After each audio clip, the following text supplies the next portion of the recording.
बंधुओं, सादर अभिवादन। सामान्य ज्ञान के संदर्भ में समझें कि वक्फ बोर्ड क्या है, वक्फ बोर्ड का उद्देश्य क्या है, वक्फ बोर्ड कैसे प्रकाश में आया, वक्फ बोर्ड का इतिहास क्या है, वक्फ बोर्ड के क्या गुण हैं और क्या दोष हैं, वक्फ के पास क्या शक्तियां हैं और क्या संपत्ति है, और उसकी जो संशोधन हेतु समीक्षा की जा रही है उसकी समीक्षा होनी चाहिए अथवा नहीं होनी चाहिए, उसमें संशोधन होना चाहिए अथवा नहीं होना चाहिए, इसकी समीक्षा बौद्धिक वर्ग के द्वारा की जानी चाहिए। कदाचित इसी उद्देश्य को लेकर यह वीडियो डाला जा रहा है।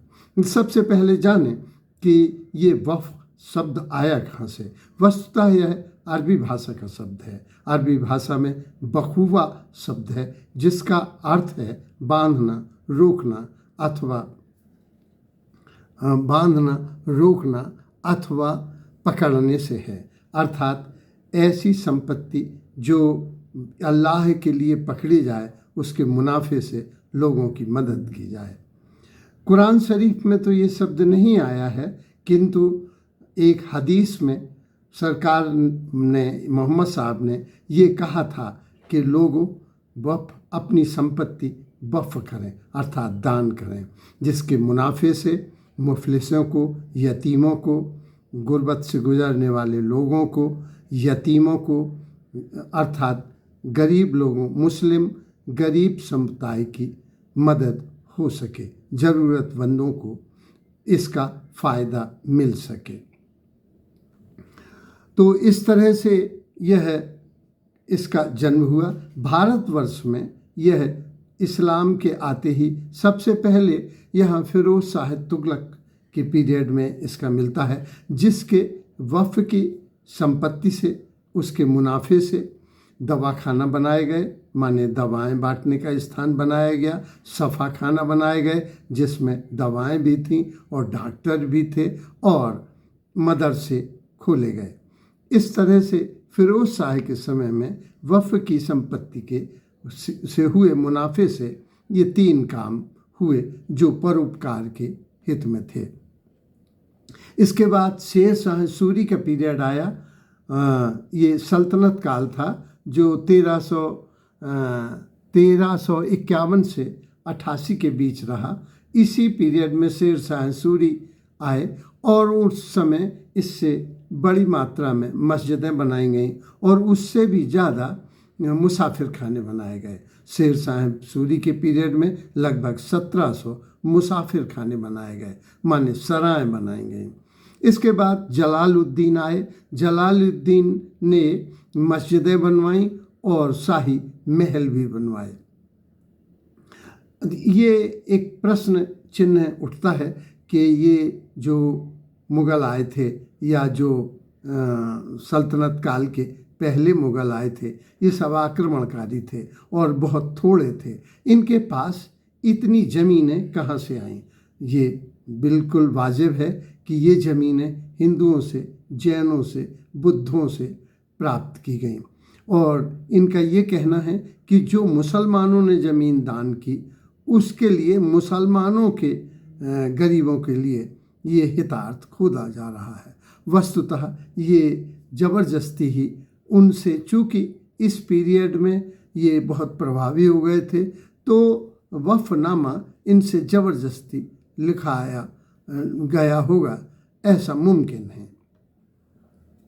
ये बड़ा आदमकद प्रश्न चिन्ह है।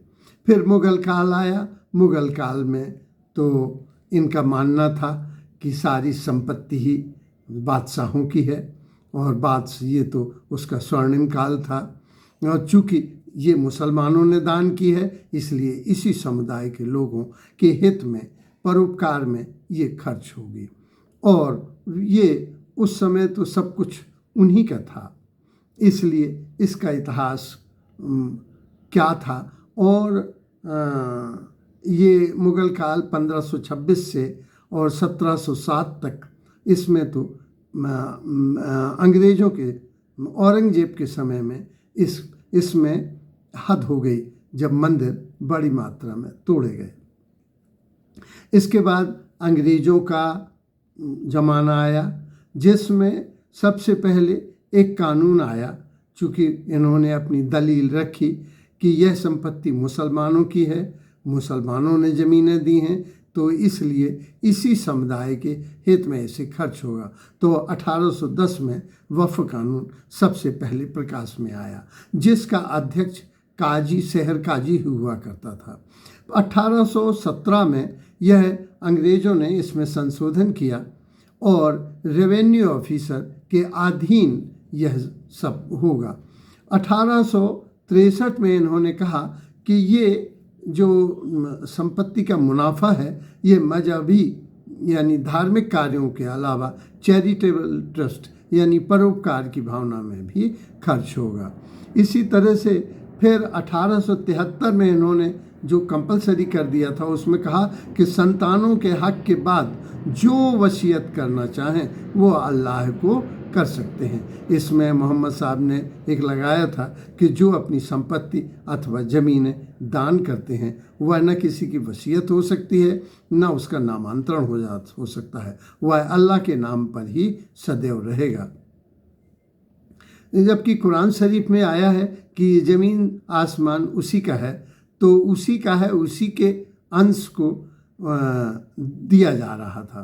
तो 1810 में जो कानून आया कि रेवेन्यू कमिश्नर ही इसका प्रभावी होगा। 1863 में इसको चैरिटेबल ट्रस्ट के रूप में भी स्वीकारा गया। 1873 में संतानों के बाद ये दान का प्रावधान बनाया अंग्रेज़ों ने। आज़ाद भारत में सबसे पहले 1954 में वक्फ एक्ट बना, जहां इन लोगों की दलील थी कि जो मुसलमान पाकिस्तान चले गए हैं उनकी ज़मीन, मकान और संपत्ति वह वक्फ की होगी। इसको 1954 में स्वीकारा गया। वक्फ बोर्ड उसका अध्यक्ष होगा। इसके बाद 1964 में आया कि वक्फ बोर्ड बनाए गए, सेंट्रल वक्फ बोर्ड बनाया गया और राज्यों के वक्फ बोर्ड बनाए गए। 1964 के बाद 95 में जो संशोधन आया उसमें था कि काजी 20 लोगों की समिति होगी जिसमें सभी मुसलमान होंगे, IAS अधिकारी एक होगा, एक मुस्लिम धर्म का इस्लाम धर्म का जानकार होगा, काजी होगा, और इस तरह से 20 लोग का यह बोर्ड बनेगा। और 1995 के बाद 1913 में जो आया वो यूज़र एक्ट की जो ज़मीन हम यूज़ कर रहे हैं, बरसों से यूज़ कर रहे हैं, वो भी वक्फ बोर्ड की ही मानी जाएगी।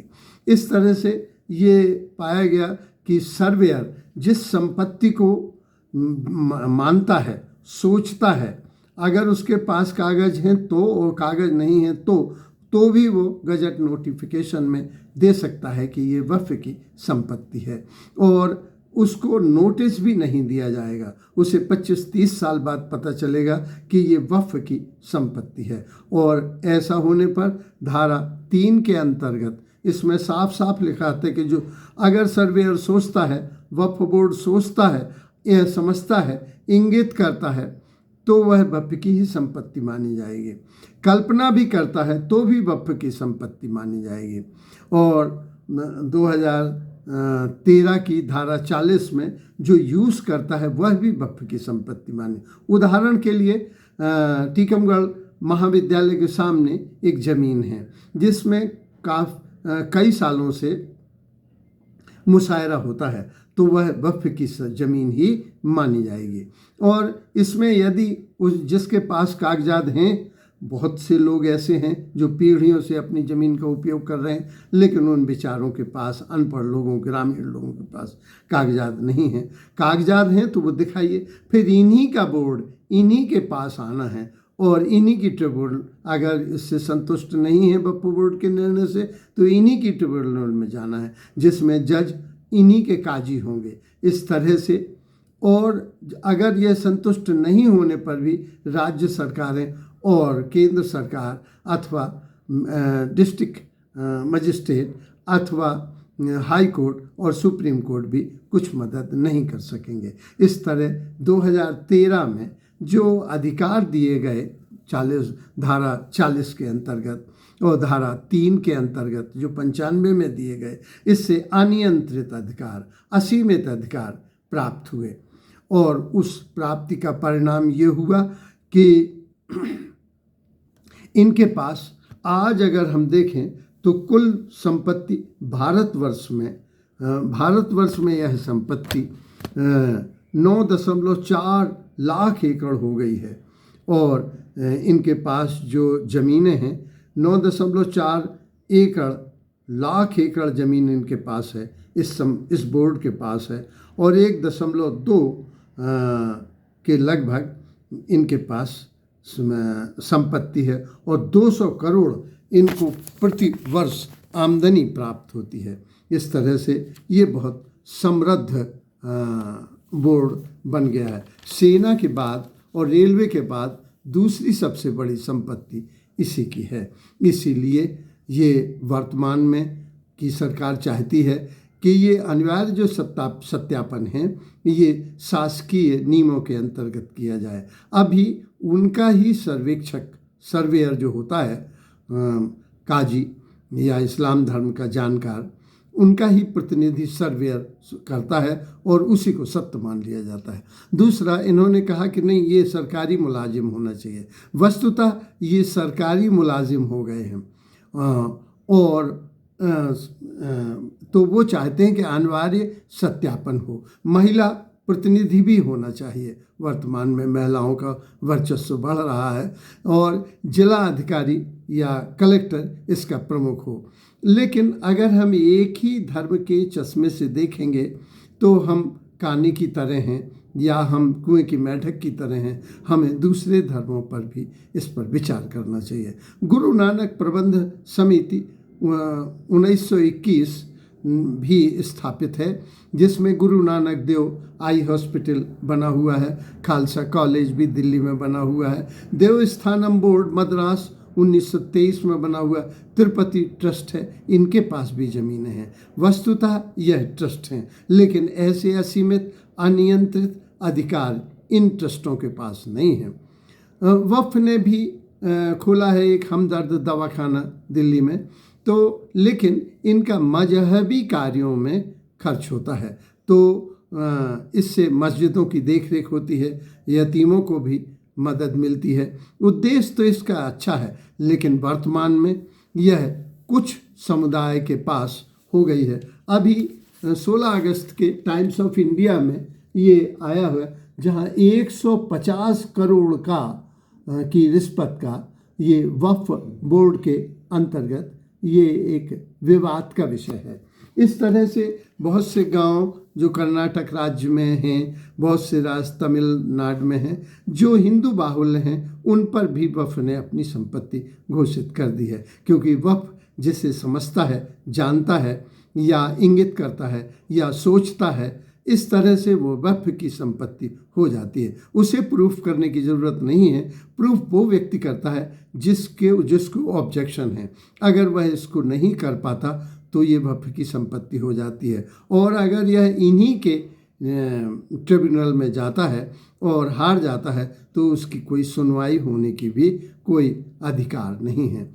इस तरह से इन लोगों का तर्क ये था कि ज़मीनें मुसलमानों के लिए दी गई हैं, इसलिए इसी समुदाय के हित में इसको खर्च करना चाहिए। दूसरा, ये ट्रस्ट है जो मुसलमानों के प्रतिनिधि हैं, वे इसका दुरुपयोग कर रहे हैं और ये दूसरे संदर्भों में भी खर्च होने लगी है। यह डॉक्टर अंबेडकर ने कहा था कि इनका जो भाईचारा है वो मिल्लत के तहत है, धर्म बंधुता के अंतर्गत है। तो धर्म बंधुता अपने धर्म के लिए ही ये खर्च करना चाहते हैं। इन्होंने जो 1954 में एक्ट बना था उसमें भी कहा था कि जो मुसलमानों की ज़मीनें गई हैं उस पर वक्फ का अधिकार होगा। तो मुसलमानों की ज़मीनें हैं, मुसलमानों ने दान की हैं, इसलिए मुसलमानों के हित में खर्च हों। ये संकीर्ण था विचार कि ये जब कुरान शरीफ में लिखा है कि ये आसमान, ये कायनात, ये ज़मीन सब अल्लाह की है, हम थोड़े थोड़े वक्त के लिए आए हैं, तो हमारा दृष्टिकोण उच्च होना चाहिए।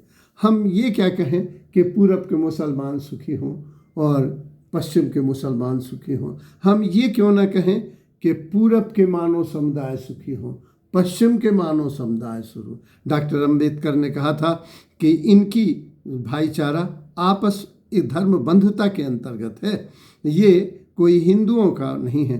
पंडित जवाहरलाल नेहरू ने कहा था कि लड़ना इनकी प्रवृत्ति है, अगर हम कश्मीर इनको तस्तरी में भी सजा के दे दें तो ये लड़ते हैं। आज हम विश्व संदर्भ में देखें तो मुसलमान बौद्धों से लड़ रहा है, मुसलमान यहूदियों से लड़ रहा है, मुसलमान ईसाइयों से लड़ रहा है, मुसलमान हिंदुओं से लड़ रहा है। कुछ धर्म इस तरह से सुनियोजित हुआ है कि ये सैनिक धर्म जैसा हो गया है।